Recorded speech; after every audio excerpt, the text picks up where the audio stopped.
Olá, seja muito bem-vindo ao 3D Talk, o programa que traz as principais tendências e aplicações da manufatura aditiva nos mais diversos segmentos industriais. No episódio de hoje eu tenho aqui comigo o Rodolfo, diretor e fundador da Tesseract. Tudo bom, Rodolfo? Tudo bem. Beleza. Rodolfo, é um prazer te ter por aqui. Para o pessoal que está nos acompanhando, a Tesseract é uma empresa que é focada na produção de maquetes industriais e utiliza a impressão 3D para chegar nesse produto que, olha, a gente tem alguns exemplos aqui, fica fantástico para o cliente industrial. Ao longo do episódio, o Rodolfo vai contar um pouco para a gente da trajetória dele, de como surgiu a ideia da empresa, qual é o mercado que eles atendem, como é usar a tecnologia, enfim, desafios da vida do empreendedor que utiliza a manufatura aditiva para trazer um pouco de luz nessa aplicação que está cada vez mais crescente no meio industrial. Rodolfo, prazer te ter por aqui. Acho que para começar a discussão, antes de apresentar o produto, a empresa, conta um pouco para a gente da tua trajetória, como é que é a tua formação, como é que tu chegou até criar a empresa que hoje está aí no mercado com muito sucesso. Bora lá. Eu que agradeço, primeiramente, a participação, o convite, uma grande honra. E a Tesseract, ela nasceu de um sonho, literalmente. Eu trabalhava numa indústria de sistemas de ERP antes, e a minha formação era ciência da computação. Então eu tinha assim uma base mais de software, mas eu conhecia um pouco de hardware, mas bem pouco, que eu me especializei mais nessa questão de software. E chegou um momento na minha carreira que eu estava um pouco saturado, né? Aí eu fui para o comercial, desenvolvi o comercial, mas eu falei, não é isso ainda, eu preciso de algo a mais, né? Daí eu pedi pro cara lá em cima uma ajuda e veio uma ideia. Era uma época que estava na febre daqueles spinners, lembra? O negocinho ficava rodando. Sim, Então, sim, exato. aí eu vi que tinha umas pessoas que estavam imprimindo em 3D esses spinners e vendendo. Eu falei, poxa, eu acho que dá para pegar, né, uma oportunidade aqui. Aí eu até falei com a minha esposa, falei, meu amor, olha só, tem esse mercado se desenvolvendo, é um produto que eu sei que é jogo rápido, mas dá para fazer na impressora. O que você acha da gente investir nisso daqui? E a hora que a febre passar, a gente pagou a máquina e a gente começa a empreender. Ela falou, beleza, vamos embora. E aí eu construí a minha primeira impressora. Eu decidi construir para não ficar na mão, porque aquela coisa, a impressora ela vai dar problema como qualquer outra máquina. E eu comecei em 2016 para 2017, então não tinha muito conteúdo. Aí se você não sabe bem como a máquina funciona, se quebrar você tá lascado, né? E aí a gente foi lá, comprou um kit, comprou peças, montou a máquina. Moral da história, não vendi nenhum spinner. A ideia foi só para surgir, só para dar vida. Mas foi legal que eu entendi as possibilidades. E o que me chamou muita atenção é que a impressão 3D ela é uma tecnologia que ela veio para ficar. Ela é infinita em possibilidades. E tudo aquilo que você pode modelar num software, escanear, você consegue replicar. E aí começou a abrir um pouco a minha mente nesse aspecto. Então aí eu já comecei a direcionar o canhão para 100% da minha vida ir para essa questão de indústria, peças impressas. Aí eu comecei a buscar entender onde que ataca, o que que faz. Aí a vida me trouxe um sócio naquela época que me ajudou bastante também na parte mecânica, melhorar as máquinas, porque até então naquela época as máquinas não eram assim muito amigas, né? A parte mecânica ainda era muito arcaica, o sistema em si, o software não ajudava, então dependia muito de uma mão de obra para a máquina funcionar. Mas fomos lá, cara e coragem, batalhamos pra caramba. E eu lembro que assim, chegou um determinado momento, depois de alguns meses ali, acho que já estava um ano e pouquinho na verdade, eu estava bem cansado, né, porque dava muito problema. E aí eu e minha esposa, a gente teve uma oportunidade para mudar, sair do país e morar fora. E a gente ia mudar, tava tudo certo já. E quando a gente estava assim, nos finalmente para mudar, uma empresa entrou em contato. Porque um cara que tinha uma... Olha que loucura, hein? O cara tinha uma empresa de impressão 3D e ele mudou para o Canadá. E ele atendia uma grande empresa, que inclusive uma das peças eu trouxe aqui, que é a Metso. Ele atendia essa empresa.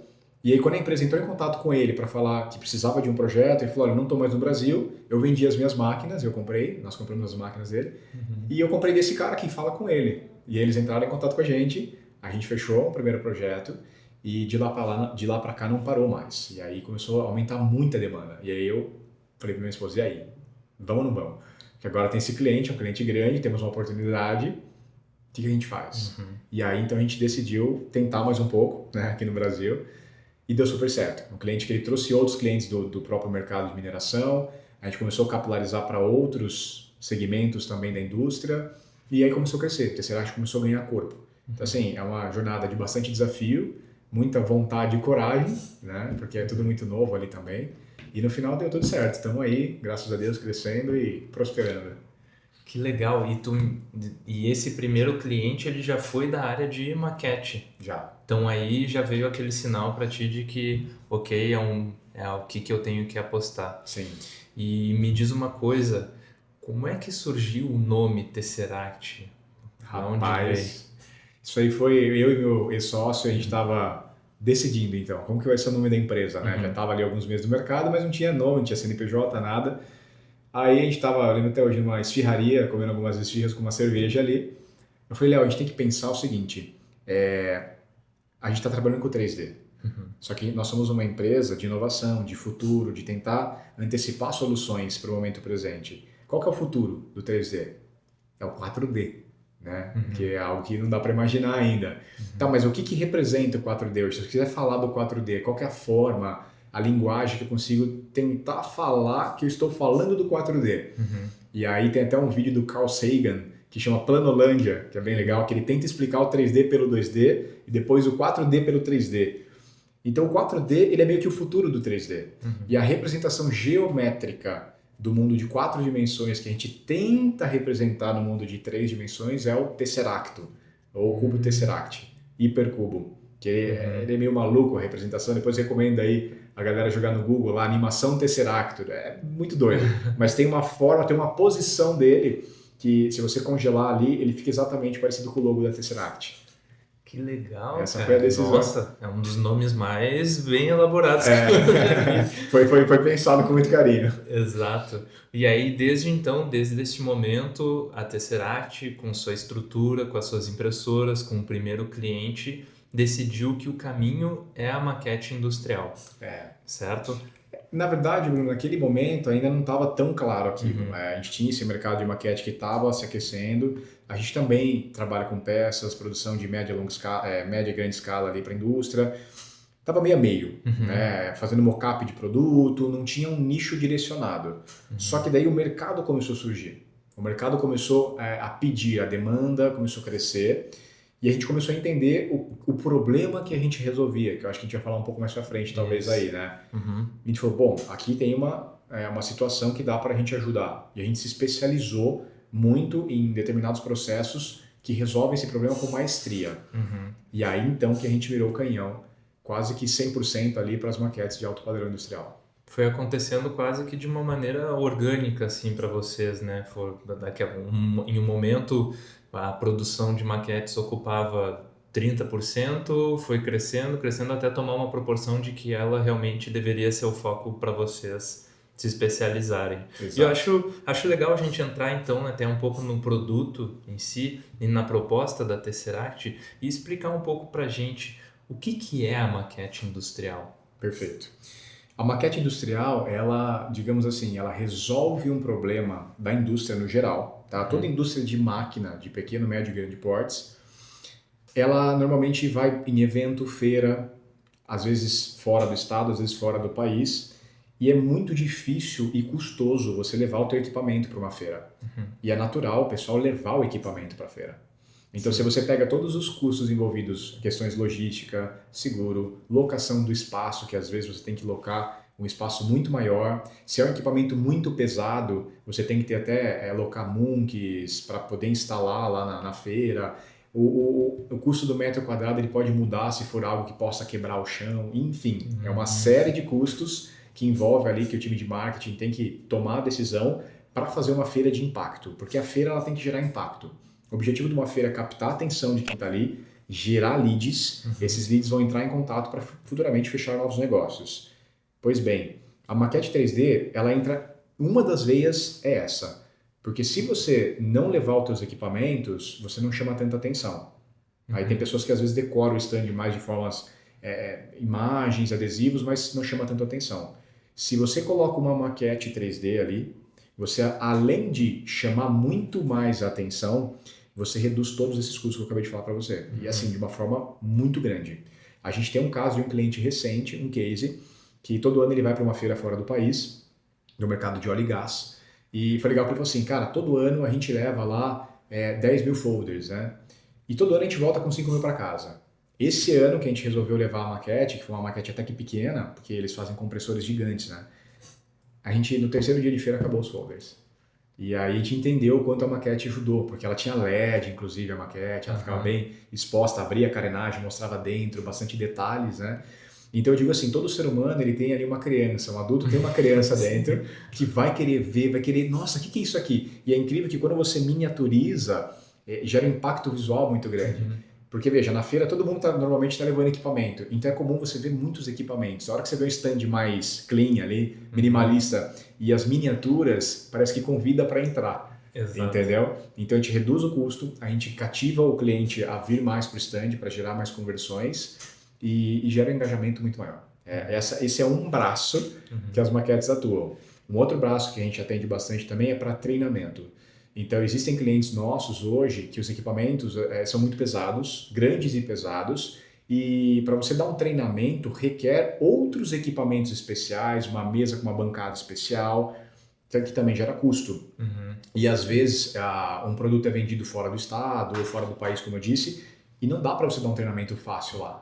E talvez você tenha até que parar o teu produto para dar o treinamento, que é um problema. Às vezes é um produto que ele requer ficar ativo para gerar a lucratividade dele, e você acaba tendo esse custo que não é legal. Então a gente começou a fazer maquetes para treinamento. Maquetes idênticas, a realidade assim absurda do se eu pegar o produto do cliente, pegar a maquete impressa, você não saber qual é qual, porém muito mais leve.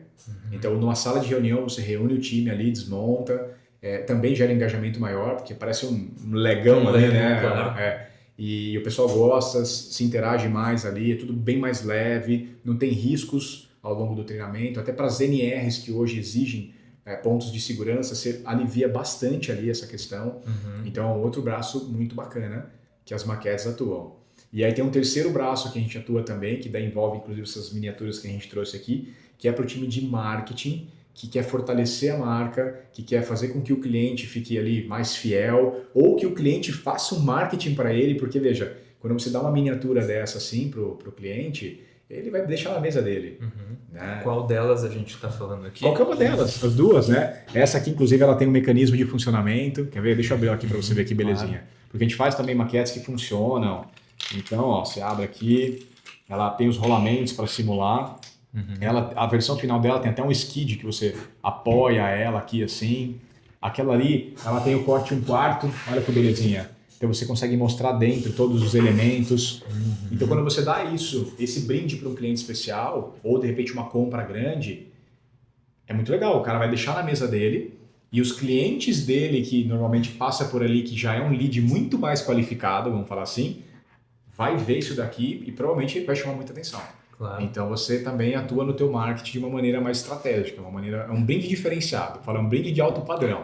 Exato. Porque a gente fala de brinde, normalmente vem agenda, caneta, coisas assim, né? Que o pessoal normalmente pensa, mas a gente fala assim, a Tesseract hoje ela está meio que revolucionando esse mercado de brindes com as miniaturas em alto padrão, em alto nível de realismo, assim. Com certeza, isso aí é um outro nível completamente para brinde, um brinde com o viés de conversão, né? Eu tô vendo isso muito na tua fala, porque e acho que é o ponto principal. O foco da Tesseract, claro, é a maquete industrial, mas em toda a tua fala tu tá falando no retorno que a empresa vai ter na utilização desse modelo, seja numa exposição, seja para um treinamento, seja como um brinde de alto valor agregado. Que indústrias que hoje estão olhando para esse tipo de produto, né? E que estão chegando na Tesseract ou que a Tesseract entende que são os potenciais clientes que vão se beneficiar plenamente da tecnologia? Bruno, eu diria que assim, toda a indústria de equipamento pesado, ela consegue se beneficiar. Hoje a gente atende muito a linha da mineração, muito forte, que daí são equipamentos bem pesados mesmo, né? E tem muitos elementos internos. Então, para representar, para dar treinamento, é um negócio bem bacana, vamos falar assim. Mas a gente também tem, por exemplo, indústrias de prensa, indústrias de sistema de refrigeração, indústria de filtração. Cara, é tanto negócio, biogás, a gente atua geradores e compressores, a gente atende os maiores grupos hoje do Brasil e do mundo de geradores e compressores. Então, eu diria que qualquer indústria que produz equipamentos grandes e pesados conseguem se beneficiar. Mas recentemente a gente fechou um projeto que é uma empresa que ela fornece uma caixa especial para o mercado médico. E eles fizeram 600 chaveirinhos da caixinha, que não tem nada a ver com a indústria, mas que também se beneficiou para um evento em particular deles. Então, a gente consegue navegar bem, assim, vamos falar em mercados. A capilaridade ela é bem grande. Eu visito algumas feiras, claro, tu também com certeza tá lá, porque o teu público industrial ele tá na feira. E quando tu começou a conversar sobre isso, me ativou algo realmente de que quando eu tô andando e eu vejo o equipamento muito grande, é legal. Tu conseguir ver esse equipamento e tudo mais. Mas quando tem a miniatura dele do lado, para que a gente consiga olhar uma visão, a gente gosta de ver a coisa de cima, né? A gente gosta de ter o controle da Sim. coisa, poder manipular. E o equipamento muito grande, às vezes a gente perde isso. Então, sempre me chamou muito a atenção. E lembrei agora, tem uma empresa, um fabricante de fornos de sinterização para metal que produz fornos 20, 30 metros de comprimento. E na feira, eles sempre estão com uma maquete que cabe numa mesa dessas aqui e o Tá. pessoal consegue visualizar muito bem. Para eles não teria condição nenhuma de Não colocar tem. esse produto e aí se não tem isso, o teu stand vira um stand de feira de ciências, Exatamente. não é? Cara, risco de dizer que esse cliente, inclusive do forno, é um cliente meu, hein? Que eu tenho um grande player lá de forno e fiz um forno top. E se não tá, já sabe quem, se não for, já sabe quem procurar. É isso aí. Claro, chama muito atenção. Eu já vi em feiras e até lá fora de gente, de empresas que têm equipamentos que são muito grandes que acabam indo com banners. Legal, funciona, mas a parte de atrair alguém para o teu stand, ela inevitavelmente depende de tu ter uma apresentação do teu produto. E é muito difícil tu ter um equipamento, ou tu vai para um banner, ou tu vai para uma maquete industrial. Exatamente. Que legal. Eu falo assim, Bruno, o ser humano ele é muito visual. É claro que cada pessoa vai ter um canal ali mais sinestésico, visual, auditivo, mas o visual ele sempre vai prevalecer, né? Tanto é que se você vê hoje as grandes marcas, independente do mercado que a gente for falar, o marketing, o brand, ele sempre rola em campanhas, em banners, outdoors, sempre tem algo visual para captar a tua atenção, para ativar os outros sistemas aqui, para a gente ser atingido pela mensagem. Então, numa feira, é muita informação. Como você disse, é muita máquina, é muita cor, é muita luz, é muita gente. Então, se você tem algo que vai, assim, ser um raio laser, a gente fala lá, que o cara vai olhar e falar, nossa, deixa eu ver de perto. Você já se destacou. Sim. Entende? Por exemplo, eu tenho clientes hoje que antigamente toda feira ele levava vários equipamentos, e equipamentos de 10, 15 metros, pesados, toneladas. Hoje eles vão para a feira só com impressão 3D. E um stand que ele gastava ali, sei lá, tinha que alugar stand de 50, 100 metros, hoje com 30 metros ele faz uma feira excepcional, tem um retorno muito bom só com maquetes impressas. Entende? Exato, e claro, além das redes sociais que a gente está sempre sendo impactado, a feira é o outro lugar em que a concorrência pela nossa atenção é muito grande. Sim. É muito grande. Então, qualquer artifício, melhor ainda sendo um excelente artifício que a gente possa usar para captar isso, com certeza é um diferencial. Sim. E dentro desse ambiente, vamos pegar primeiro feira. Então, aquela aplicação, tu me contou que tem 3 principais vertentes, né? Uma dessa é a exposição. Qual foi um projeto emblemático assim que tu teve que foi complicado, teve muito detalhe, ou foi corrido, ou enfim? Boa. O que tu tem para trazer pra gente? Ah, cara, foram vários, eu tive que tirar um sono, né? Mas quando você pergunta, vem um na minha cabeça, porque é aquela coisa, toda empresa, ela tem os seus desafios, né? Hoje eu acho que um dos maiores desafios é a mão de obra, principalmente independente do mercado. Mas eu lembro que a gente pegou um projeto uma vez, que era para o mercado de biogás, que era um equipamento de biogás grande, ele tinha mais ou menos 1 metro, portas magnéticas que abria, sistema de LED, nossa, era faraônico assim. E ele tinha sistemas de fios e tubos que a gente nunca tinha feito nada igual, que daí teve que até que usar elementos como fio, cabinho, e era disposições assim bem definidas, cores bem específicas, e o prazo era curtérrimo. E o cliente ele já estava assim tudo certo, alugou o stand. Aí eu lembro que era uma quarta-feira, quando estava tudo pronto para começar do acabamento, que teve um atraso no projeto, inclusive, a gente preveu 30 dias, só que foi quase 60 dias de projeto pela complexidade e pela falta de informação, não tinha muita informação também do 3D do cliente. E aí eu lembro que era uma quarta-feira assim, e a feira era segunda. Só que para fazer aquela maquete com excelência, num prazo normal, vamos falar assim, é umas 2 semanas ali. Nossa. Eu tinha menos de uma semana para fazer acontecer. Meu amigo, foi uma loucura. Mas é que eu falo, o time Tesseract é um time muito engajado, muito comprometido. Eu devo muito do sucesso nosso ao time, aos heads, porque a galera abraçou e trabalhamos de madrugada ali. Eu falo, a gente não vai deixar na mão. E quando foi sábado, 3 da madrugada, a gente acabou com a qualidade que a gente busca. Foi desafiador, mas aí o cliente amou. E foi tão bom que depois o cliente pediu outra, daí ele pediu as miniaturinhas, a grandona, mandou para fora do país, né? Então, assim, valeu a pena. Um esforço que Mas, compensou. cara, foi loucura. Foi loucura. Aquele projeto eu cheguei a surtar. Mas pode caráter também, né? Você vai ficando mais casca grossa. Qual que é o prazo para isso? É o prazo que tem, às vezes, né? Exato. Mostrou que realmente consegue entregar. E é legal que você falou do prazo, porque eu vejo que é meio que uma tendência natural. As empresas cada vez mais elas estão tendo menos tempo para decidir. E é muito comum o cliente ligar lá, Rodolfo, tem uma feira para daqui a um mês e eu preciso do equipamento assim, assim assado, preciso que tenha pintura, porque um dos diferenciais maior da Tesseract hoje, Bruno, é o acabamento e a pintura. Porque a impressão 3D por si só, a nossa já é bem acima do padrão do mercado, as máquinas são máquinas de alto padrão, alta resolução, alta precisão, mas quando o cara quer algo ainda mais top, a gente faz, né? E o desafio é o prazo, porque tem que ser rápido. É o mercado precisa de um time mais curto, uma produção mais enxuta ali. Então a gente tem hoje um laboratório com mais de 40 máquinas, tem um time engajado, cada um ali especialista em uma determinada função para poder fazer acontecer.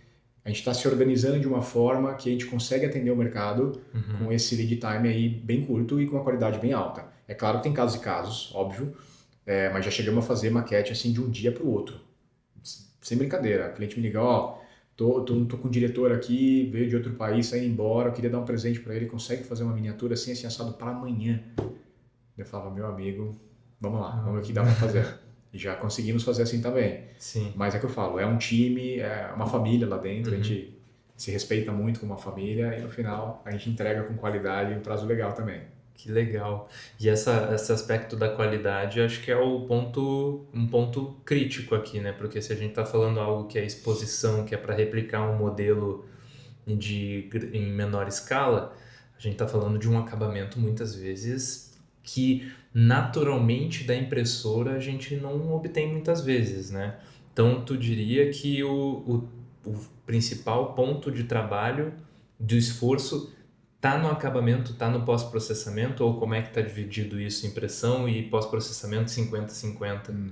Eu diria que está dividido bem, mas eu acho que tem aí um ponto fundamental que é uma validação, é um time de qualidade para validar o que está saindo da máquina. Porque veja bem, Bruno, quando sai da máquina, a impressora ela pode dar os seus problemas ali. Pico pode entupir, pode dar algum problema mecânico, perder passo, então tem uma série de fatores que são comuns, que não tem como controlar.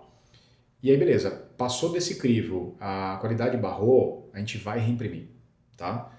Saiu da qualidade, foi para o time de acabamento, também tem um outro crivo de qualidade, que se chegar num determinado ponto onde não dá para seguir, a gente refaz o projeto. Então, a Tesseract hoje ela tem algo que eu acho que talvez nenhuma empresa tenha nesse mercado nosso, que é garantia vitalícia de qualidade. Se eu entregar um projeto para um cliente, ele não gostar, ele me devolve o projeto e eu devolvo o dinheiro. A gente acredita muito no nosso trabalho, tá? Então, esse ponto de qualidade, eu acho que é um dos segredos do sucesso. E eu já até embarco aqui um outro assunto, se você me permitir, que é a questão de custo envolvido. Porque ao longo desses 8 anos de mercado, a gente tem assim, esse cálculo médio de perda, né? A gente consegue entender ali o que pode acontecer com a máquina, tantas máquinas, tanto fator de perda, o que se espera, qual que é o percentual médio que vai dar problema tanto na produção quanto na parte de acabamento, porque envolve fatores, por exemplo, eu vou pintar, se estiver chovendo, já muda a catálise da tinta, entende? Então a gente tem esse know-how e não tem milagre, tudo isso é custo. E eu vejo que tem muitos concorrentes no mercado, muitos players que às vezes não olham para esses custos, joga o preço da maquete lá embaixo. Recentemente a gente até fez um post no Insta, meio que conscientizando o cliente que às vezes o barato pode sair caro. Então, você falou um negócio importante. Na feira, você está levando a tua marca, você está levando a tua aparência.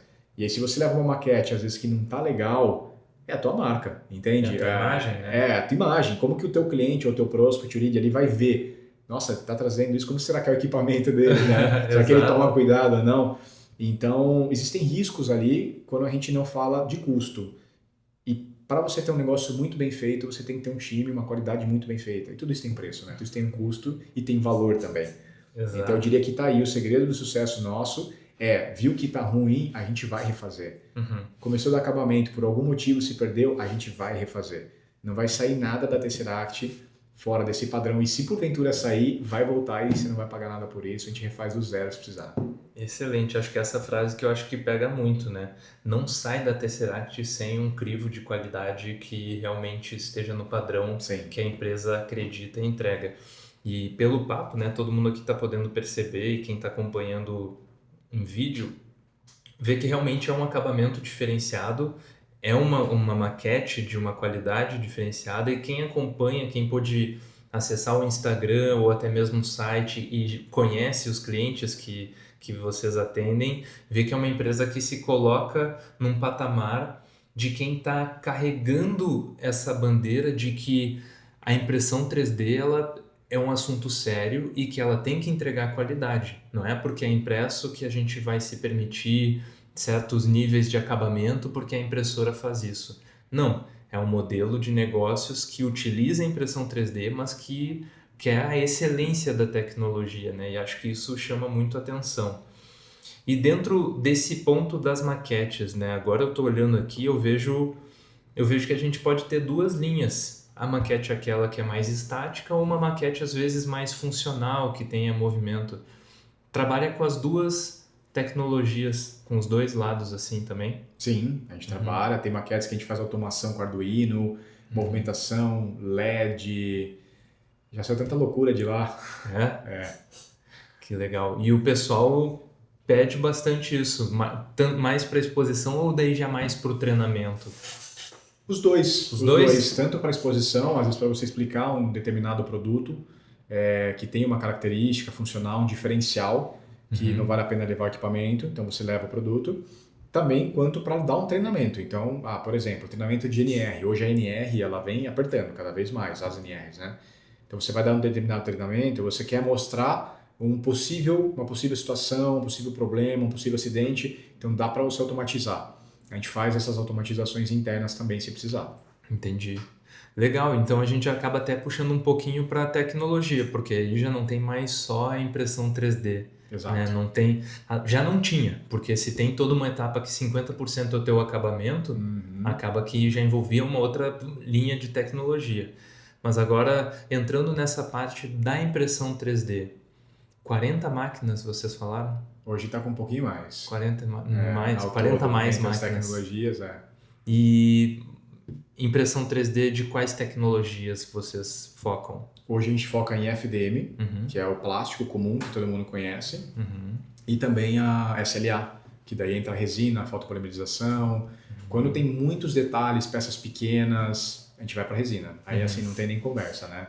Quando já são peças maiores, peças que dá para fazer um acabamento manual e não tem tanto detalhe, a gente vai para o plástico. A gente sempre vai trabalhar de uma maneira híbrida lá dentro. E eu sempre vou olhar como se eu fosse o cliente. Então, quando o time de projetos lá vai falar com o time comercial, caiu uma demanda, precisa entender para orçar, eu sempre levo a mensagem assim para o pessoal. Entendam que vocês são o cliente agora. O que vocês gostariam de receber com menor custo? Porque se eu for só para resina, o custo sobe demais. Se eu for só para o plástico, o custo baixa, mas a qualidade cai. Que, inclusive, é um dos desafios que a gente enfrenta hoje no mercado. É muito comum você ver alguns players fazer tudo em plástico, até detalhezinhos, tentando extrair o máximo do plástico, mas, como você disse, não fica legal. Às vezes fica muito marcado, né? Perde ali situações que o cliente precisa apresentar e não representa. Tem a questão do detalhe, a alimentação é o teu nozzle, né? Exato. A tecnologia tem as suas limitações. Então, se a gente fala aqui só para o pessoal que está vendo entender um pouquinho, o FDM eu vou trabalhar com resoluções. Resoluções. O FDM, eu vou repetir que não importa depois ali, não. O FDM, eu vou trabalhar com resoluções de 0,2, 0,3 milímetros até 0,1. A resina eu consigo trabalhar com 0,01. Então, um é decimal, outro é centesimal. Entende? É absurdo. O pixel da resina, hoje você tem máquinas ali que o pixel tem 0,012 milímetros. A gente fala a escala ali, micrômetra, nanômetra, não sei, vai além, né? E o plástico ele não tem isso. Então, você tem uma limitação da tecnologia. Não tem o que fazer. Mas dá para você tentar, né, beirar os limites. Exato, tu pode ir até o máximo, mas realmente, quer detalhamento, inevitavelmente tu vai ter que mudar de tecnologia. Vai. E a questão de material influencia, porque na resina a gente tem uma limitação um pouquinho maior de material e no plástico, no filamento, a gente já tem uma gama maior, né? Isso impacta para vocês? Os materiais que vocês utilizam para resina, tenham cuidado para não ser aquele material às vezes tão frágil que pode, naquele detalhe fino, acabar quebrando. Como é que faz o controle? As resinas hoje, Bruno, até que o mercado deu uma boa abrangida, cresceu bem e tem resinas absurdas hoje. É claro que assim, a resina ela é muito mais cara. Então, vamos falar, por exemplo, um filamento. Hoje, dependendo do material mais clássico, você vai pagar ali 70, 80 reais o quilo, 90, dependendo do material. Resina, você vai ter resina de R$ 2.000 o litro, entende? Então, tem materiais também bem mais caros, claro que tem no plástico, mas a resina, além do material ser muito mais caro, o pós-processamento dela também exige mais, principalmente mão de obra, a limpeza da peça, a cura da peça. A máquina de resina, a manutenção dela tende a ser muito mais cara. Um custo de depreciação que tu tem que colocar ali é maior do que no filamento, né? Porque o LCD ele tem lá X mil horas que ele vai funcionar, depois ele começa a falhar, e o LCD ele não é barato. Então são coisas que é importante ser avaliadas, porque eu escuto muitas vezes, né? Entra lá um cliente, um prospect e fala, não, mas tá caro. Eu falo, calma, mas o que é caro? Para mim, cara, é remédio. Né? Às vezes correr um risco ou outro é mais caro do que você entender os custos envolvidos e extrair o melhor, mantendo a qualidade e sabendo que você vai receber algo bacana. Então é muito comum clientes que às vezes orça, aí acaba fechando com outro e depois volta. É muito comum isso. Pô, não ficou legal, dá para melhorar? Eu falo, claro que dá para melhorar. Mas a resina ela é chave em determinados tipos de equipamento que eu quero mostrar mais detalhe, quero explorar mais o equipamento do cliente sem perder ali a qualidade. Tem que ser resina. E o custo vai aumentar. E inclusive tem coisas que a gente não consegue com o filamento, não só no aspecto do detalhe, né, mas também de transparência. Existem resinas hoje que eu consigo produzir peças que vão ser transparentes, que vão ter o aspecto do acrílico e que no filamento, no máximo, eu consigo com um translúcido, né? Então, se eu quero ter um acabamento de acrílico, muito possivelmente eu vou ter que sair para alguma resina desse tipo, assim. É isso aí. Chega perto. Existem tratamentos que dá para fazer com verniz, resina bem translúcida, fica quase um vidro, assim, é bonito. A gente teve uma experiência agora num projeto dentro da Petrobras que foi justamente com uma resina transparente para eles produzirem uns brindes de plataformas para colocar petróleo dentro. Que legal. E aí, como ficou transparente, tu consegue ver o petróleo ali dentro e... Que legal. Funciona, né? Funciona muito e na perspectiva... E novamente, né, vem aquela questão de quem está com aquela peça na mão, é o impacto, é um diretor, é um decisor da compra. Isso muda completamente a tua percepção sobre o que está sendo falado, que já não é mais falado. Pra você ter ideia, Bruno, a gente tem clientes nossos, isso aí virou febre em alguns clientes. Eu sempre falo assim, vai dar briga. Tem cliente que fecha com a gente, fica meio assim e fala, ó, fica tranquilo que a hora que a miniatura chegar vai dar briga. E é batata. Aí os clientes, às vezes em negociação, vê a miniatura e fala, ó, beleza, mas eu quero aquela miniatura lá. direto. E aí o cliente dá a miniatura, e aí faz outra. Fala, ó, meu cliente pediu, tive que dar, fala, normal. Então vira assim até um negócio de negociação, é legal pra caramba. Nossa, eu tô gostando muito, Rodolfo, que é desse aspecto. É o uso da maquete, o objetivo dela no final da ponta é aumentar o teu faturamento. Aumentar o teu resultado. Tá muito claro isso na tua fala, tá muito claro no que a Tesseract comunica, né? Porque é mais do que quem vê uma maquete assim, olha que legal a maquete. Não, por trás dela tem toda uma mensagem de de, cara, olha o resultado que tu pode ter se teu cliente percebe que tu tem um valor desse tipo, se ele consegue ver o teu produto, que é uma escala gigantesca, ver por dentro como é que ele funciona, né? Isso a gente falou só de exposição por enquanto, né? Mas tem um outro lado que tu pontuou bem, que o pessoal usa para treinamento. Comenta um pouquinho mais como é que funciona essa prática do uso da maquete industrial para treinamento, como é que as empresas trabalham em cima disso e que tipo de empresa, né, que hoje está utilizando isso para treinamento de equipe. Boa. Imagina o seguinte, quando você vai dar um treinamento num equipamento, bom, o primeiro ponto você vai ter que parar aquele equipamento, se for no caso do cliente. Se for na tua estrutura, o teu equipamento, você também vai ter que ter um ali parado para poder dar o treinamento. Aí já tem um custo, tá? Tem empresas que gostam de cortar o equipamento, que nem mais ou menos esse exemplo aqui, tirar uma fatia para poder mostrar dentro, mostrar com mais precisão e detalhe, que também isso também vai envolver um outro custo para fazer esse trabalho, porque não é fácil, né, fazer esse tipo de corte aí. E também toda a parte de ferramental que você vai ter que ter para dar o treinamento. Então, o peso do teu equipamento vai influenciar nisso, as características geométricas dele também vai influenciar nisso, as ferramentas que você vai ter que ter para abrir, fechar, desmontar, tudo isso é custo, tá, Brunão? Então, a Tesseract, como você já disse ali, o foco não é fazer maquete porque é bonito, não. A gente quer reduzir custo, questões de feira, treinamento, e aumentar lucro, aumentar a venda, ajudar o cliente a aumentar vendas, tá? Então, quando você tem uma maquete impressa para treinamento, o primeiro ponto que você tem é essa redução desses custos, todo o que eu já falei. O segundo ponto é aquele que a gente está falando que é o mesmo da feira, que é o ser humano ali olhar o brinquedo, né, e gerar um engajamento maior do teu time para treinar, né? E aí você pode usar ferramentas, inclusive impressas.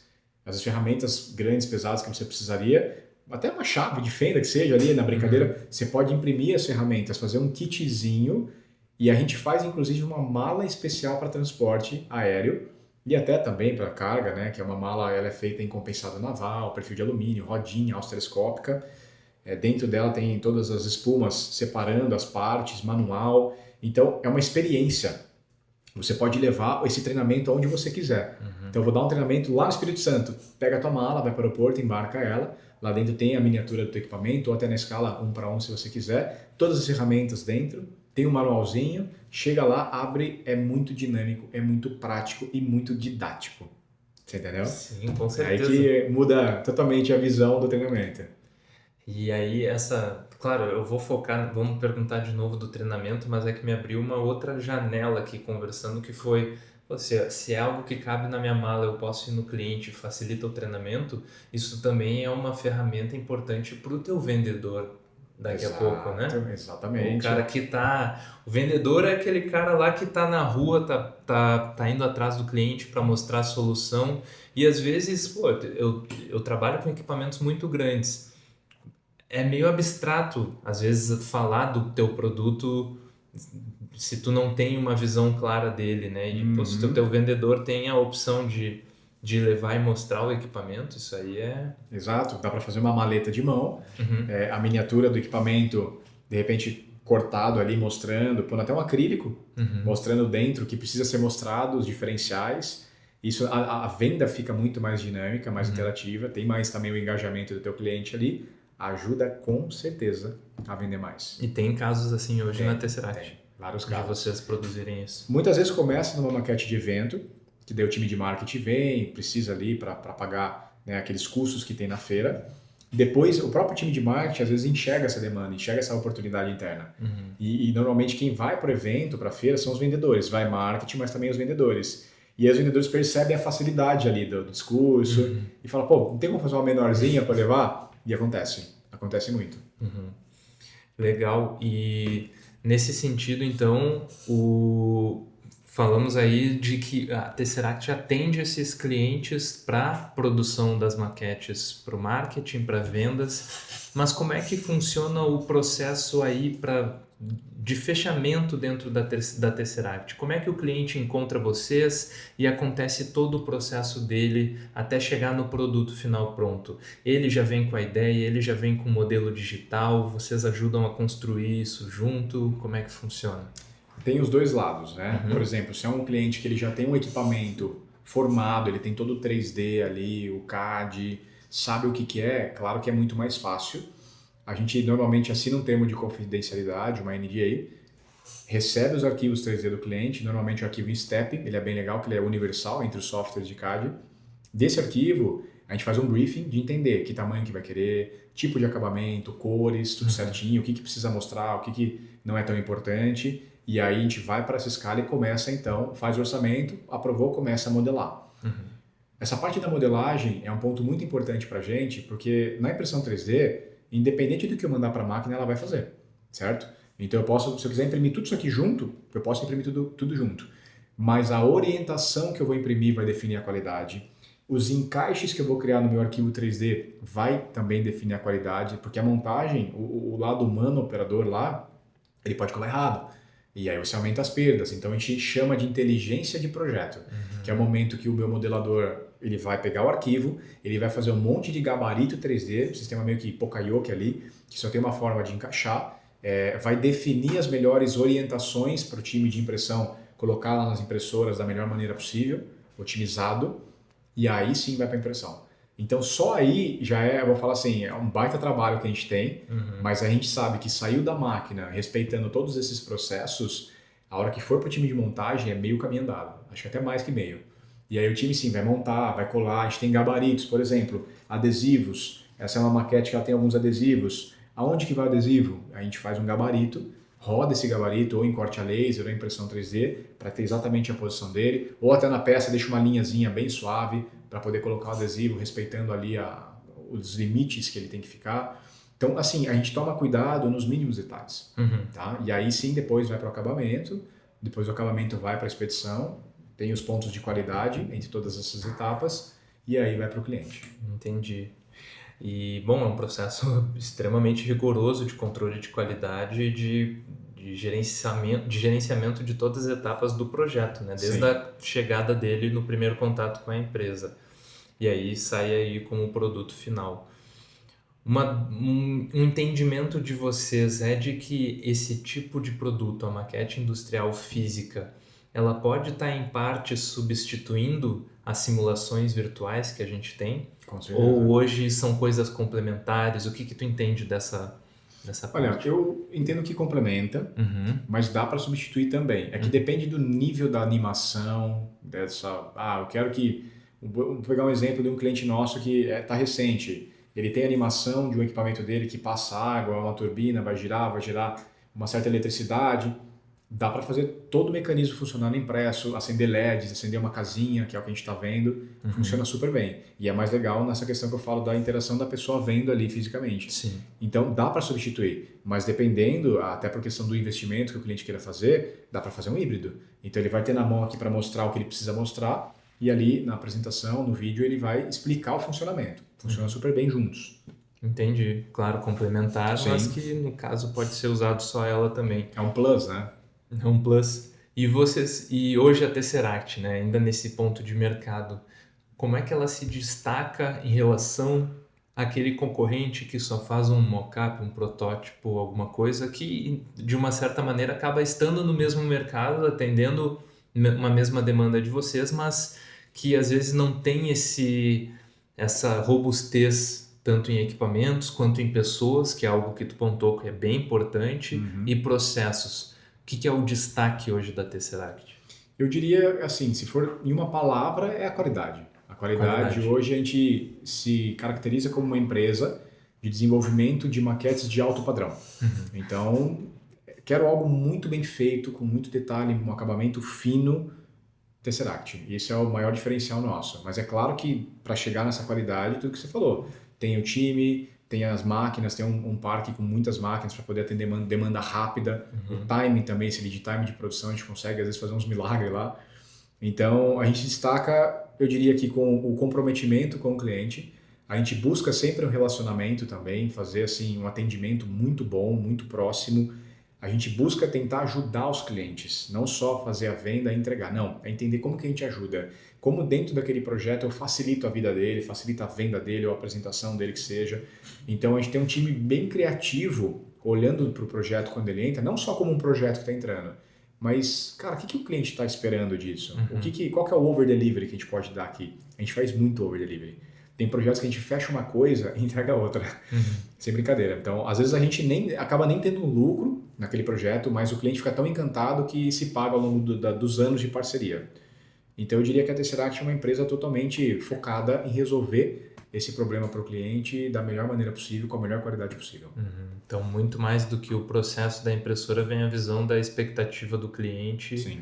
E entender antes de tudo o que ele está esperando, né? Exatamente. Que legal, cara. E deu para ter uma bela de uma noção da empresa, do funcionamento, da tecnologia que utiliza, do pós-processamento, de todo o time envolvido, né? E é legal ver uma empresa que está utilizando a manufatura aditiva e tem bem definido todos esses alicerces, que é o que mantém um negócio.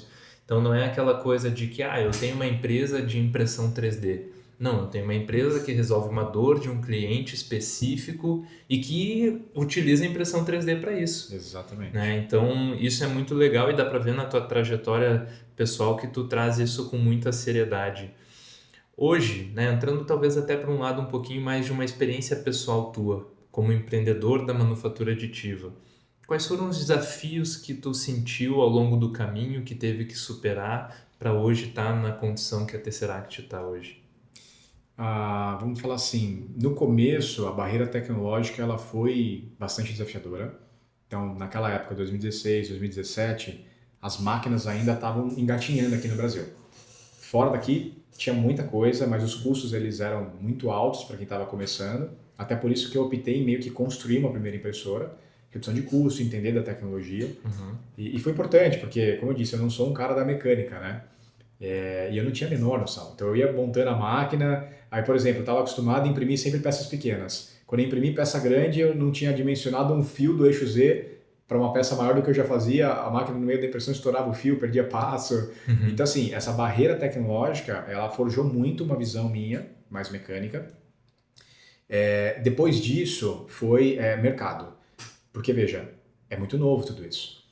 As empresas agora, aqui no Brasil, estão começando a entender o poder dessas maquetes, das réplicas para feira, evento, treinamento. Fora daqui é muito comum, mas aqui ainda é novo. Então a gente teve que meio que criar uma demanda, conquistar o cliente de que ele precisa disso, que é uma solução, que eu não estou tentando vender algo por vender. E aí o cara tem que comprar para ver o resultado, mas ele nunca fez, será que é bom, será que não é? Eu lembro que uma vez a gente fechou uma empresa do Sul, que eles vieram inclusive lá na Tesseract, aqui em São Paulo, para ver, porque eles estavam muito preocupados que o dono da empresa é uma empresa grande, mas familiar, e o dono estava achando que ia ser um trabalho de escola, a maquete. E é uma maquete enorme, cara. O equipamento dele tem 100 metros. E eles levavam em feira um equipamento de 100 metros. Eles alugavam assim, um stand faraônico, era um investimento muito alto, e naquele ano o desafio era reduzir esse custo de feira. Eles alugavam um stand, na verdade, de 150 metros, porque era 50 metros comercial, e 100 metros a máquina funcionando. Foram lá, viram os nossos clientes, viram os trabalhos, entenderam e resolveram fazer a primeira maquete. Foi um baita sucesso. Ela ficou com 1,5 m, bem complexa a maquete, só que depois da feira eles já me ligaram, falaram, Rodolfo, a gente está indo para uma feira para os Estados Unidos semana que vem, tô levando ela aí para você fazer a caixa dela, que eu vou transportar, porque não tinha caixa, né? Daí a gente fez aquela caixa especial, foi para a feira nos Estados Unidos, também um baita sucesso. Então, fazer com que o mercado entenda que isso é importante, que isso vai reduzir custo, isso vai ajudar, foi um baita desafio também. E aí depois veio um outro desafio que é tudo muito novo, não é, por exemplo, uma funilaria, a gente pode até tentar comparar com uma funilaria, mas é outro tipo de peça, a pintura, embora seja uma pintura automotiva, tem outro nível de complexidade, então a mão de obra para isso, uma equipe engajada, pessoas com mentalidade de crescimento para se desenvolver dentro da Tesseract, querer criar um plano de carreira, ainda é um desafio. Isso que eu ia te perguntar, então tu vê como hoje um desafio grande a questão da mão de obra, de gente que não qualificada, não diria, porque isso tu qualifica dentro da empresa, mas alguém que tenha uma noção inicial da tecnologia e possa entrar no projeto. Esse é um ponto de fraqueza ainda hoje. É um ponto crítico, porque quando a gente começou, por exemplo, a gente tinha várias máquinas nacionais de uma marca aqui, e eu digo assim, um dos fatores de sucesso da impressão 3D é a primeira camada. Então a primeira camada, como você já sabe, tem que aderir bem, tem que ficar bonitinha. Se falhar a primeira camada, vai falhar tudo. Eu lembro que eu tinha um funcionário só para olhar a primeira camada. Ele ficava o dia inteiro olhando a primeira camada das máquinas. Então pensa no custo que isso gera. Hoje, com as máquinas que existem aí, com inteligência artificial, lidar, câmera assistindo para ver se a primeira camada tá boa. As máquinas conseguem até fazer controle de vibração. Então, assim, isso já não é mais um problema. Você dá play e essa primeira camada está resolvida. Tem outros problemas ainda que a tecnologia vem vencendo, mas isso já não é mais. Então, eu consegui aumentar lá o parque fabril bem. Não tenho mais esse funcionário para a primeira camada, tenho outros para cuidar das máquinas e manutenção. Só que agora, achar essa galera disposta a aprender, a engajar, a vestir a camisa, isso é desafiador. Eu acho que não só para o nosso mercado, mas para o nosso mercado principalmente porque, além de tudo, é novo. Então é muito comum chegar pessoas da indústria lá, que estão acostumadas à produção rápida, tantas peças por dia, 1000 peças, aquilo lá, e a pessoa entra, às vezes ela pega uma peça para dar acabamento, 4, 5 dias. Aí a pessoa gera uma ansiedade nela, nossa, acho que eu estou muito lenta. Não, é o processo, a gente sabe que é mais lento mesmo, tá tudo bem, mas às vezes a pessoa não aceita aquilo e ela sai fora.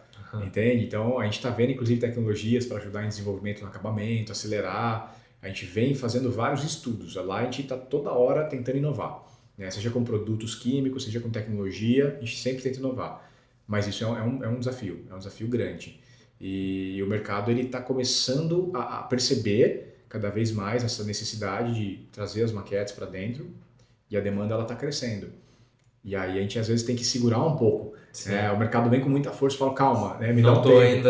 Não tô com mão de obra suficiente para isso. Então, embora a gente tenha ali a gente consiga fazer uma maquete às vezes até em tempo recorde, ao mesmo tempo a fila ela vai crescendo muito e aí chega uma hora que a gente fica esmagado. É oferta e demanda, né?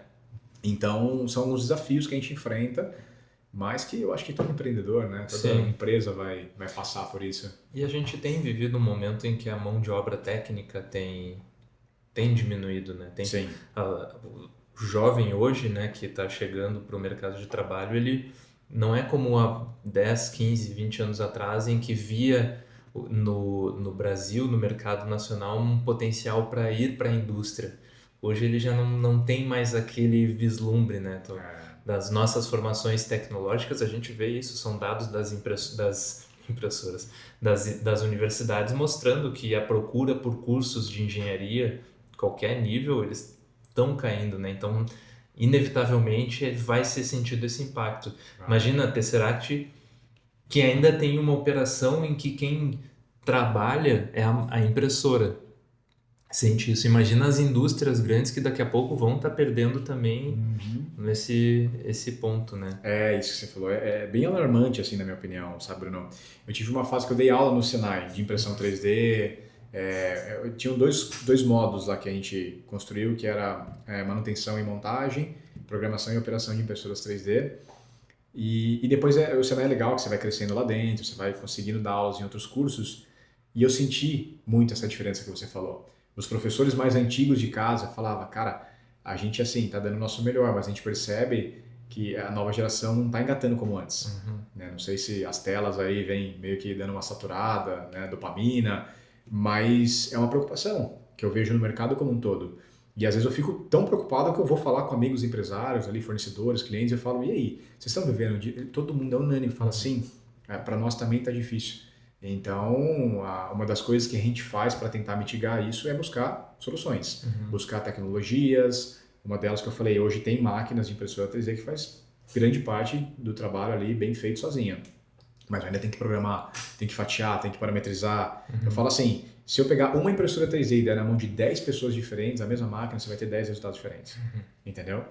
Então, a gente tem que vencer essa barreira. De uma forma ou de outra, tem que achar um caminho, né? E esse ponto que tu trouxe é bem legal, né? Então, a Tesseract hoje ela está aberta às novas tecnologias que estão chegando. Com certeza. Ainda está aberto se chegar alguma coisa ali que pode ser revolucionária, ou nem tão revolucionário, só dar um incremento na tua produção que pode ajudar. Hoje vocês estão atentos ao que está saindo no mercado. Sim, não aberto, mas buscando também. Caçando novas possibilidades, seja para a parte de acabamento, seja para a parte de impressão também. Tudo que ajuda é bem-vindo. Daí a gente, claro, vai fazer aquela avaliação do retorno ao investimento, ver se é algo que para nós vai de fato ali em 4, 5 anos dar o devido retorno, se pagar para continuar produzindo, e a gente está aberto a crescer e buscar sempre. Legal, ativamente buscando. Isso é importante, né? Porque por mais que a tecnologia, o que a gente está conhecendo hoje, muitas delas já se consolidaram. Sempre surge uma nova tecnologia com um hype e alguma coisa e passa um tempo ela esfria e morre. A gente tem Sim. acompanhado. Mas as tecnologias lá que a gente pode chamar o nosso feijão com arroz, que entregam o resultado, estão consolidadas, né? Então, é um trabalho do empreendedor com a manufatura aditiva, ele é um limiar entre estar atento e buscando a tecnologia e o filtro de que, putz, isso aqui é entrega agora, mas eu acho que pode não ser sustentável no longo prazo, né? Sim. E está sempre surgindo. Quem está no mercado de impressão 3D, é muita coisa sempre surgindo de E novidade. rápido, é loucura. Tem as feiras aí, a Formnext, por exemplo, você conhece, já foi lá. É loucura aquilo. Tem coisas fora do Brasil aqui inimagináveis. Impressão de órgão, impressão de casa, é tanta coisa rolando ao mesmo tempo que não dá nem para imaginar como vai estar essa tecnologia, sei lá, em 10 anos. Eu acho que qualquer coisa que a gente falar é um chute. Uma coisa eu tenho certeza, assim, dentro de mim. Nos próximos anos, a médio, curto prazo, em casa, vai ser igual micro-ondas, impressão 3D. Em alguns países isso já é uma realidade. Mas eu acho que, assim, mundialmente falando, vai ser meio que um eletrodoméstico ali, né? E as pessoas vão usar cada vez mais para resolver situações caseiras, até para criar certas coisas. Então isso abre assim possibilidades para muito negócio, para muitas empresas que querem atuar de maneiras diversas no mercado de impressão 3D. E é legal, porque fomenta o mercado. Deixa as pessoas mais makers, né? Os famosos DIYs lá, faça você mesmo. A impressão 3D é um braço que ajuda muito na criatividade humana. Que é algo que a gente está, de certo modo, perdendo se a gente não segurar um pouco, né? Nessa questão de telas que tu falou, essa questão da gente tá perdendo o público que tem interesse para ir para a indústria. E que, não vamos ser hipócritas, né? São vários motivos. Também quando a gente era mais novo, nos prometeram um país industrializado, um monte de coisa, e o boom de engenheiro que saiu e que acabou não encontrando o seu lugar no mercado foi muito grande, né? Mas perder a massa criativa, aí é um ponto em que a gente vai pagar um preço muito grande, porque daí nem para usar a impressora em casa a gente teria essa... Exatamente. Legal, cara. E uma questão, então, nesse ponto de futuro, né? A gente tá olhando para o futuro, vendo como é que vai ser. Eu vejo que tecnologias industriais vão ter as que estão se consolidando, né? Eu acho que resina tem cada vez mais espaço na indústria justamente porque a gente falou sobre o avanço nas matérias-primas, né? Nos insumos. Eu acho que em produtividade o pó vai crescer, vai ter bastante coisa. Mas do ponto de vista da Tesseract, do futuro da Tesseract, o que vocês têm planejado, o que vocês estão vislumbrando para daqui a pouco 5, 10 anos? Como é que vocês se imaginam no mercado? Eu vejo assim, a Tesseract, hoje o plano nosso é consolidar cada vez mais nesse mundo das maquetes de alto padrão, mas vamos falar assim, a longo prazo, como eu disse, a gente já está vendo esse mercado aí, mas todo mundo tendo uma impressorinha em casa, então a gente vai começar a se consolidar em questões de revenda, implementação em empresas, locação de equipamento. Isso é algo que a gente olha com carinho. Ainda não é a hora, porque, como eu disse, a gente está fortalecendo uma base ainda na questão das maquetes, né? E não só as maquetes, mas a gente também faz mockups para produtos de indústria. A empresa quer fazer uma única peça, exatamente como seria a peça final injetada. A gente faz para ela. Produção em escala de peças. Tem casos de indústrias que não vão vender muitas peças, vai vender, sei lá, 1.000, 2.000 por mês, não vale a pena fazer o molde.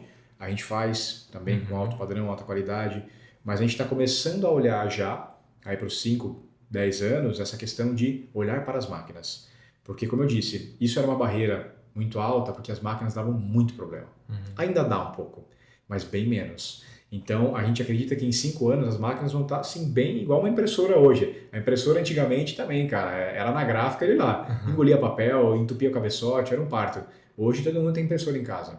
Sim. Então, a gente entende que está chegando o momento de a gente começar a olhar com carinho para isso. E, de fato, começar a levar as máquinas aí para as casas, ajudar as pessoas, treinamento, consultoria, capacitação, porque eu gosto muito de ensinar. Como eu disse, eu dei um tempo aula no Senai, eu me apaixonei e pretendo em breve voltar de alguma forma ativa nisso. Então eu vejo muitas possibilidades ali. Essa é uma das coisas que a gente vislumbra para o mercado da Tesseract. E uma outra coisa aí, né, que a gente começou agora um processo de internacionalização mesmo.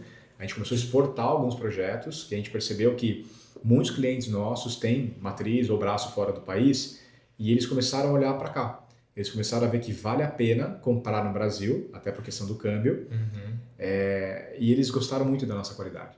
Nós tivemos casos de vendas fora do país que eles não acharam qualidade lá igual a nossa. E isso chamou muita atenção. Então, é claro, a gente está num movimento ainda um pouco tímido, está exportando, mas se o negócio tomar a proporção que a gente imagina que possa vir a tomar, a Tesseract até dá um salto um pouco maior aí. Nossa, com certeza. Né? Mas é algo a um longo prazo, porque isso requer toda uma estrutura, não é simples, né? Imagina, aqui no nosso país já está complicada a mão de obra, saiu daqui outra língua, muda tudo, às vezes é um desafio muito maior a se encarar. Então a gente está criando uma musculatura, se fortalecendo, para quem sabe no futuro dar um passo aí grande fora do país. Que legal, legal ouvir isso, esses planos grandes assim da empresa, né, que tá sendo desenvolvido e muito bom, né? Desejo muito sucesso, com certeza vai ter, seguindo esse trabalho, Agradeço. a gente vai ter. Acho que a gente vai indo para um encerramento. Foi um prazerzão conhecer um pouco mais da tua trajetória, da Tesseract, os mercados que vocês atendem. Eu estou no mercado de impressão 3D e agora com a tua fala que eu estou entendendo um valor maior do ponto de vista de negócio para a empresa investir nesse tipo de maquete industrial, que até então, como um visitante, como um público-alvo, eu sou o cara que era atraído pela maquete, mas ok, eu não tinha percepção de que quem está com aquela maquete ganhou a minha atenção, né? Me tornou um potencial cliente, né? Exato. Então, acho que isso é que eu acho que é mais importante ficar, né? Fora toda a estrutura, fora toda a questão técnica, é que a experiência que ela traz e que realmente, né, é algo voltado para o negócio, para o crescimento do negócio. Perfeito. E para quem está começando hoje a empreender com manufatura aditiva, né, independente da área que for, qual que é o teu recado, qual que é a tua mensagem, uma dica para nesse novo empreendedor da área? Eu diria assim, se eu pudesse voltar no passado e falar para o Rodolfo de 8 anos atrás alguma coisa, eu falaria assim, olhe os seus custos com carinho, precifique com muito carinho. Porque, veja, é muito comum nesse mercado a gente ver as pessoas valorando, basicamente, olhando hora da máquina, energia ali e material. Só que isso aí, dentro da Tesseract, se eu for olhar essa base de preço, ela não representa nem 10% de todos os custos ali que estão dentro da nossa margem de contribuição, da estrutura. Veja assim, uma empresa que está começando hoje, amanhã ela vai ter funcionário. Ela vai ter que ter uma verba para marketing, ela vai ter que ter uma verba para inovação, ela vai ter que depreciar a máquina e comprar novas tecnologias quando precisar. Tudo isso são coisas futuras. Se você tem um colaborador e você tem que desligar ou ele sai fora da empresa por algum motivo, tem custos envolvidos, você tem que ter uma provisão. Então, estude, se especialize em gerir um negócio. Não só saber imprimir melhor, é importante. Mas se você começa um negócio sem olhar para todas essas vertentes, é muito provável que você já comece cobrando errado. E aí lá na frente você vai se estruturar, você vai crescer e você vai perceber que você está pagando para trabalhar. E eu estou contando um pouco da minha história aqui. Né? Claro. Uma das coisas que abriu os olhos meu e do meu antigo sócio foi quando entrou um investidor na Tesseract. E aí ele começou a olhar tudo, né, daquela visão de fora, né, aquela águia pairando, vendo o custo. E ele falou, olha, vocês estão pagando para trabalhar. Imagina, a gente está com 100% de lucro. Nem tem lucro de 100%, você vai aprendendo com o tempo, mas é a visão muito comum. E ele provou que realmente a gente estava pagando para trabalhar. E era fatídico porque assim, a gente trabalhava, fazia um caixa, a hora que quebrava uma máquina ou precisava crescer, comprar uma outra máquina, acabava o caixa e a gente tinha que tirar do bolso, entende? E isso já estava repetitivo. Então eu vejo muitos empreendedores desistindo e falando, esse mercado não serve para mim, ou não dá certo. Não é que não dá certo, é que talvez a maneira que está sendo feita não está certa. Não está olhando com carinho para onde tem que olhar. Então olha para os custos. Se não sabe, se ainda não tem noção de como fazer uma precificação bem feita, vai atrás de quem sabe, conversa com empresários que já estão na área, e não precisa ser na área de impressão 3D. Eu mesmo me abro muito para ensinar isso, quem vem até a gente, quem busca. Quando eu dava aula no Senai, eu lembro que eu coloquei um módulo de precificação fora do escopo que o Senai pedia, justamente para já preparar ali a molecada, porque era muito comum, acabava a turma, juntava sempre 2, 3 e abria uma empresa de impressão 3D. Era assim, batata. Porque hoje não é caro, hoje com R$2.000 você já compra uma impressorinha, entende? Então assim, dá para empreender fácil ali, mas não é simples, não é assim, vou fazer um pastel. E aí que muitos acabam batendo cabeça, perdendo. Eu lembro que teve uma fase na Tesseract, uns 4, 5 anos atrás, que todas as máquinas que a gente comprava era de pequenas empresas que estavam fechando, que começava, não gerava lucro, não rendia, às vezes o cara trabalhava muito e não conseguia sustentar e fechava. Daí eu via os anúncios, eu e meu sócio lá, a gente via os anúncios, ia lá e comprava a máquina. Então tem todo o investimento que é feito de maquinário, de tempo, só que a pessoa não prepara o fundamental, que é gerir o negócio. Então aprenda a fazer gestão do teu negócio para que você possa ter sucesso, porque o sol nasce para todo mundo e todo mundo pode crescer no mercado. Se fizer bem feito, fizer ali com dedicação e valorizando o teu trabalho, vai crescer, vai dar certo. Que legal, que bela mensagem, Rodolfo. Foi um prazer te receber, foi um prazer receber a Tesseract aqui no estúdio da Talk para esse bate-papo. Muito obrigado pela presença, pela mensagem para todo mundo que passou aí. Agradeço muito. Como é que a gente pode encontrar a Tesseract? Hoje, um caminho mais rápido são as nossas redes sociais. Tem o nosso site, mas a rede social ela já tem ali uma árvore de links que vai levar você para a landing page de maquetes, vai levar para o WhatsApp, vai levar para vários caminhos e ali tem um portfólio muito legal também. Então hoje a Tesseract está como Tesseract 3D Underline no Instagram, Tesseract 3D no Facebook, no LinkedIn Tesseract 3D. O Instagram hoje é a rede mais movimentada, é o que o pessoal mais usa. A gente tem também TikTok, mas o Instagram está bem completo, bem legal e já vai direto ali para o time comercial, para o time de projetos, para trazer a demanda, trazer ali o que deseja fazer e a gente orça com muito carinho.